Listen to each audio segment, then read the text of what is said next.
आज नियुक्ति मेल में 9टी विभाग समुदाय 1326 जन को नियुक्ति प्रदान करा ये 16टी नियुक्ति मेला जरिया एवं आज को मिसे 17टी नियुक्ति मेला चलीगला समुदाय 45,408 जन सरकारी नियुक्ति आम सरकार तरफ से प्रदान कर ये जो नियुक्ति प्रक्रिया को संपूर्ण भाव में स्वच्छ निरपेक्ष और मेधा आधार ये परिचालित होती राज्य युववर्गर प्रतिभा सठिक उपयोग करने आम सब ये प्राधान्य दे आस विशेषकर आम सरकारी नियुक्ति सहित बेसरकारी स्तर में एवं शिल्प क्षेत्र में व्यापक भाव में नियुक्ति देवार प्रोसेस भितर आम अच्छा Utkarsh Odisha make in Odisha conclave माध्यम जो शिल्प ओडिशा को आसब एवं आसबार लगी जदि आम देखा ताले गत 7 और 8 तारीख में गोटे दिन पूर्व नुआ दिल्ली और ग्रेटर नोएडा एरिया प्राय 200 अधिक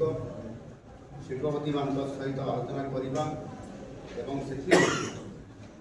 शिल्पपति मान को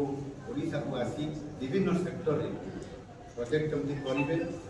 आम बड़ कंपानी सहित एमएसएमई सेक्टर कंपानी माने आनुषंगिक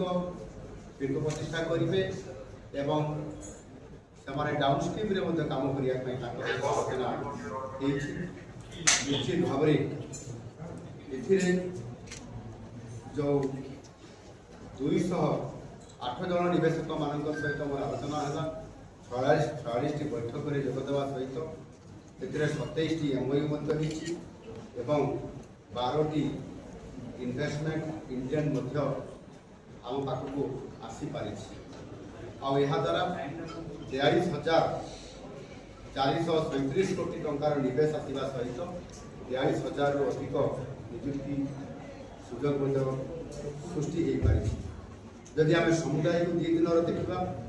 ताले 66,392 कोटी टंकार पुंजी निवेश सहित 54,135 नूतन नियुक्ति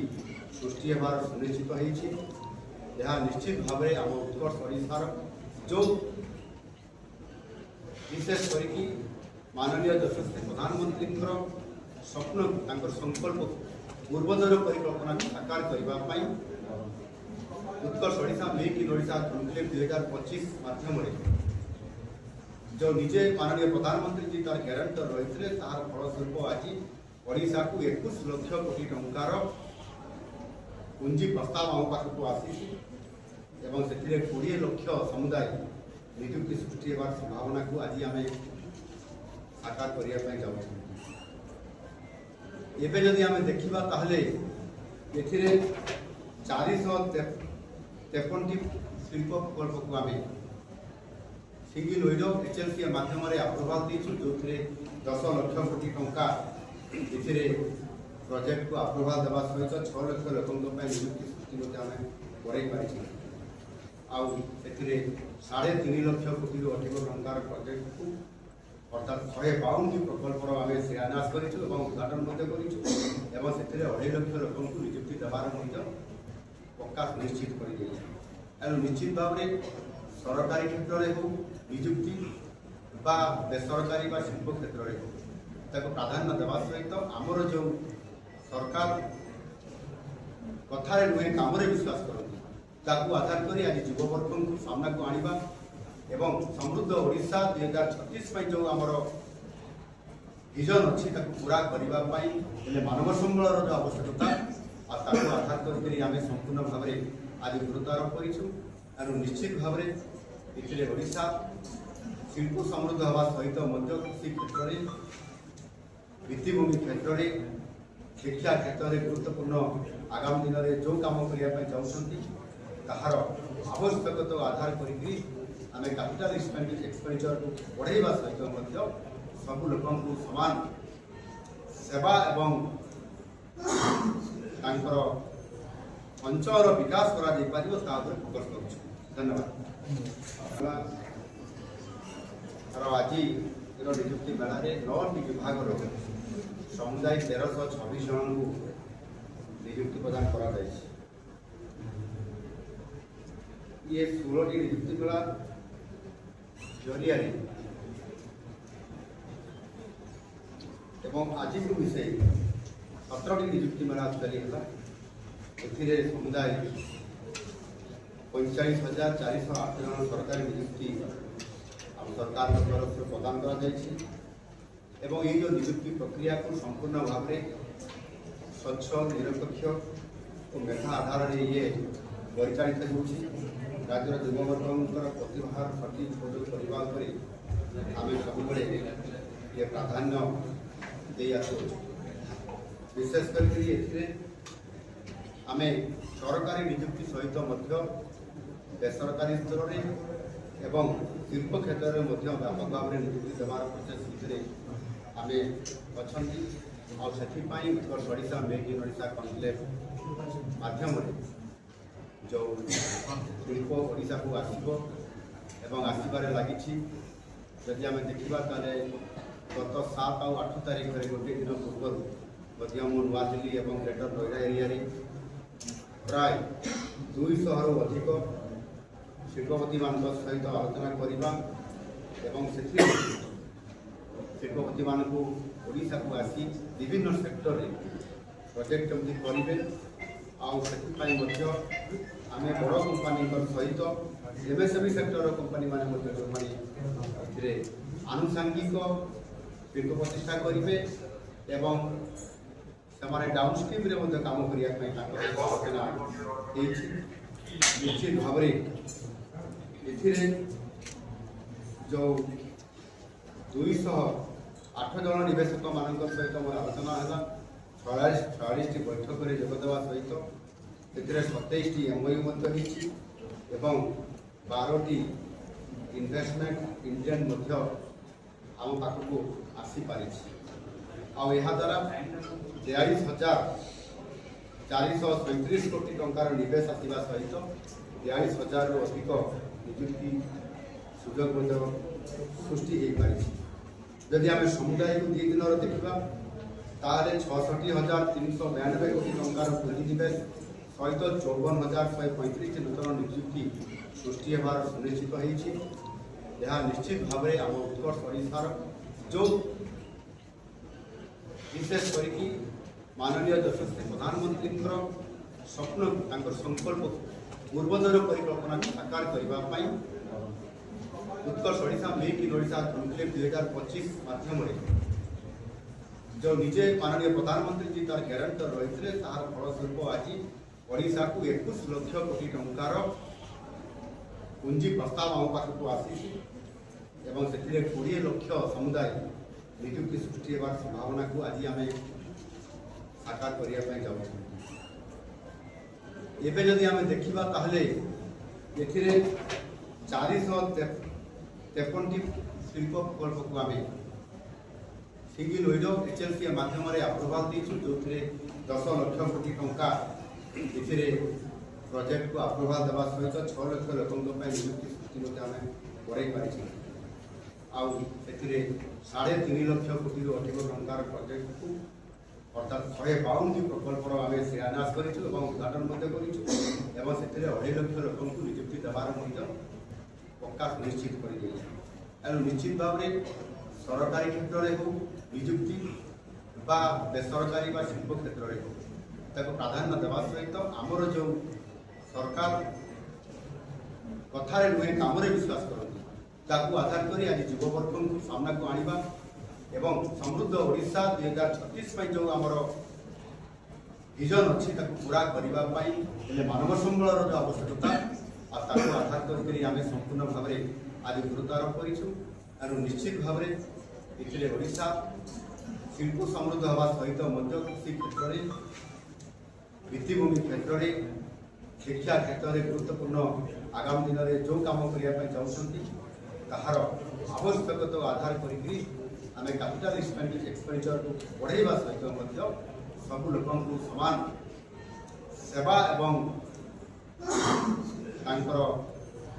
ଅଞ୍ଚଳର ବିକାଶ କରାଯାଇପାରିବ ତା ଉପରେ ଫୋକସ୍ କରୁଛୁ। ଧନ୍ୟବାଦ। ବର୍ତ୍ତମାନ ହେଇଛି ଯୁବ ସମାଜକୁ ସାମ୍ନାକୁ ଆଣିବା ଏବଂ ସେମାନଙ୍କର ଭବିଷ୍ୟତ ତାଙ୍କର ପରିବାର ସହିତ ଯେଉଁ ନିହିତ ଅଛି, ପରିବାର ତାଙ୍କ ସଂସାରକୁ ଆଗକୁ ନେବା ସହିତ ଗୋଟିଏ ଓଡ଼ିଶାରେ ଗୋଟିଏ ବଡ଼ ସମାଜ ଅଛି ଏବଂ ଓଡ଼ିଶାର ଲୋକମାନଙ୍କୁ ସେବା ପହଞ୍ଚାଇବା ସହିତ ଆମେ ମଧ୍ୟ ଆମ ପରିବାରକୁ ଆଗକୁ ବଢ଼େଇବା ଏ ପ୍ରକାରର ବଡ଼ ସଂକଳ୍ପ ନେଇକରି ଆମେ ସମସ୍ତେ ଆମ ସରକାରରେ ଲୋକଙ୍କ ସରକାରରେ ଯେଉଁ କଥା ଦେଇକରି ଆମ ସରକାର ଆସିଥିଲେ ତାକୁ ନିର୍ବାହ କରିବା। ଆଉ 16ଟି ନିଯୁକ୍ତି ମେଳାରେ ଆଜି ବର୍ତ୍ତମାନ ହେଇଛି ଯୁବ ସମାଜକୁ ସାମ୍ନାକୁ ଆଣିବା ଏବଂ ସେମାନଙ୍କର ଭବିଷ୍ୟତ ତାଙ୍କର ପରିବାର ସହିତ ଯେଉଁ ନିହିତ ଅଛି, ପରିବାର ତାଙ୍କ ସଂସାରକୁ ଆଗକୁ ନେବା ସହିତ ଗୋଟିଏ ଓଡ଼ିଶାରେ ଗୋଟିଏ ବଡ଼ ସମାଜ ଅଛି ଏବଂ ଓଡ଼ିଶାର ଲୋକମାନଙ୍କୁ ସେବା ପହଞ୍ଚାଇବା ସହିତ ଆମେ ମଧ୍ୟ ଆମ ପରିବାରକୁ ଆଗକୁ ବଢ଼େଇବା ଏ ପ୍ରକାରର ବଡ଼ ସଂକଳ୍ପ ନେଇକରି ଆମେ ସମସ୍ତେ ଆମ ସରକାରରେ ଲୋକଙ୍କ ସରକାରରେ ଯେଉଁ କଥା ଦେଇକରି ଆମ ସରକାର ଆସିଥିଲେ ତାକୁ ନିର୍ବାହ କରିବା। ଆଉ 16ଟି ନିଯୁକ୍ତି ମେଳାରେ ଆଜି ଦେବା ସହିତ ଆହୁରି 10 ଲକ୍ଷ କୋଟି ଟଙ୍କାର ପ୍ରୋଜେକ୍ଟକୁ ଆମେ ଆପ୍ରୁଭାଲ ଦେଇଛୁ, ଯେଉଁଥିରେ 5 ଲକ୍ଷ ଯୁବକ ଯୁବତୀ ନିଯୁକ୍ତି ପାଇବା ପାଇଁ ରହିଛନ୍ତି, ଆଗାମୀ ଖୁବ୍ କମ୍ ଦିନ ଭିତରେ ପାଇବା ପାଇଁ ଯାଉଛନ୍ତି। ଏ କଥା ଯେ କଥା ରଖିବା ସରକାର ଆଗକୁ କରୁଛନ୍ତି। ଏଣୁ ନିଶ୍ଚିତ ଭାବରେ ଏଥିରେ ମୁଁ ଆପଣମାନଙ୍କୁ କହିବା ପାଇଁ ଚାହୁଁଛି ଯେ ଶିଳ୍ପାୟନ ଏବଂ ନିଯୁକ୍ତି କ୍ଷେତ୍ରରେ ସରକାରୀ ନିଯୁକ୍ତି କ୍ଷେତ୍ରରେ ମଧ୍ୟ ମ୍ୟାନ୍ ପାୱାରକୁ ମାନବ ସମ୍ବଳର ବୃଦ୍ଧି ସରକାରୀ କ୍ଷେତ୍ରରେ ଆମର ଯେଉଁ ବିରାଟ ବଜେଟ୍ ତିଆରି ହେଉଛି ସବୁ ମାନେ ବେଶୀ ସମୟ ଦେଉଥିଲେ 3,10,000 କୋଟି ଟଙ୍କାର ଏଇ ଯେଉଁ ବଜେଟ୍, ଏ ବଜେଟ୍ରେ ଆମେ ସବୁଠାରୁ କ୍ୟାପିଟାଲ ଏକ୍ସପେଣ୍ଡିଚର ହିସାବରେ ଭିତ୍ତିଭୂମିକୁ ଗୁରୁତ୍ୱ ଦେଇଛୁ। ଆଉ ସେଥିରେ 6.5 ହାରରେ ସମୁଦାୟ 72,000 କୋଟି ଟଙ୍କା ସେବା ଯୋଗାଇ ଦେବା, ଇଏ ହେଉଛି ଆମର ମୂଳ କାମ। ଆଉ ଏ ସରକାରୀ ଚାକିରିର ମୂଳ ଲକ୍ଷ୍ୟ ହେଉଛି ଜନସେବା। ଆପଣମାନେ ନିଯୁକ୍ତି କେବଳ ଗୋଟିଏ ଜୀବିକା ରୋଜଗାର କିମ୍ବା ଖାଲି ପଦବୀ ନୁହେଁ, ବରଂ ଏହା ଜନସାଧାରଣଙ୍କର ସେବା କରିବା ପାଇଁ ସରକାରଙ୍କର ଦ୍ୱାରା ପ୍ରଦତ୍ତ ଏକ ଆନୁଷ୍ଠାନିକ ଦାୟିତ୍ୱ ମାତ୍ର। ନାଗରିକର ସମସ୍ୟା ଆଉ ଅଭିଯୋଗର ସମୟବଦ୍ଧ ସମାଧାନ କରିବା ଆପଣମାନଙ୍କର ସମସ୍ତଙ୍କର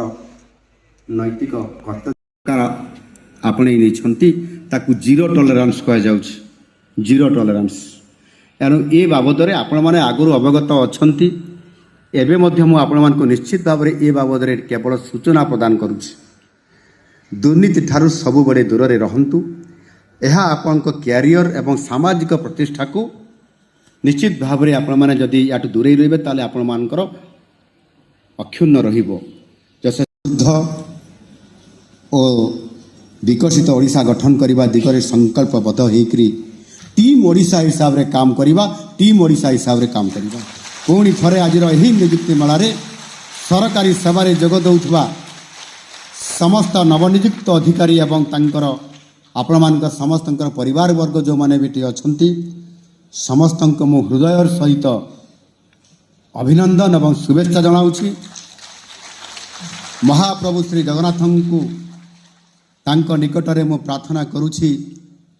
ଆପଣମାନଙ୍କର ଇ ନୂଆ କରି ଆରମ୍ଭ ହେଉଥିବା କର୍ମମୟ ଜୀବନ ଆପଣମାନଙ୍କର ଆଗାମୀ ଦିନ ଉଜ୍ଜଳ ହେବା ସହିତ ସୁଖମୟ ହେଉ। ଧନ୍ୟବାଦ। ଭାରତ ମାତା କି ଜୟ। ରାଷ୍ଟ୍ରଗୀତ ବନ୍ଦେ ମାତରମ୍ର 150ତମ ବର୍ଷ ପାଳନ କରୁଛି। ତେଣୁ ସମସ୍ତଙ୍କୁ ଅନୁରୋଧ କରିବୁ ସମ୍ମାନର ସହିତ ଛିଡ଼ା ହେଇ ଆମେ ରାଷ୍ଟ୍ରଗୀତ